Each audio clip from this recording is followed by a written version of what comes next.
Tim. Mawani wena. Shoda udaisuka. Adakurara. Lasana murara. Imi mawani. Ndadenha mago. Yey. Imi mawani. Mawani. Mozazwa ndikaita. Kundavarairwa kaide ungoti takangojaira kungoimba zina nebasa resika manje. Ndakazoimba song isingaimbwe manje. Imi. Yo, upedzeka dzega manje. Ndamboparara. Ndaimba song isingaimbwe.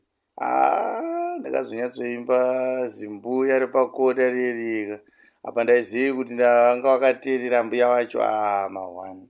Zimbuya repakona zimroyi. Zimbuya repakona zimroyi. Zimbuya repakona zimroyi. Zimbuya repakona zimroyi.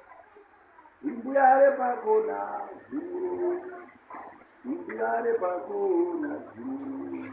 Zimbuya repakona zimroyi. Zimbuya repakona zimroyi.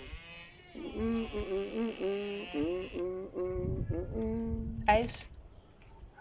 Soko ndimi soko. Ndimi zvangu. Ndimi zvangu magriza muri sei. Magogosi. Muri boiri bobo zvekuti. Haikasi. Ko mukagoimba zvakadero muri kuti iwo naisoko. Muri kuedza kureva kuti chii muchiimbira madziro memba yangu zvinhu zvakaita seizvozvo. Aiwa, Maya, I think munenge matadza kunzwisisa.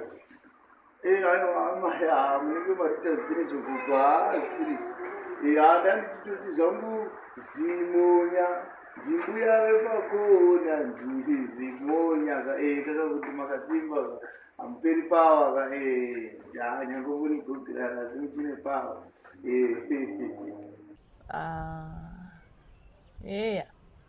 Kuda ndakanganisa kunzwa. Ngatiti ndakanganisa kunzwa nekuti ndanzwa uchiimba zvekuti Zimbuya zimroyi.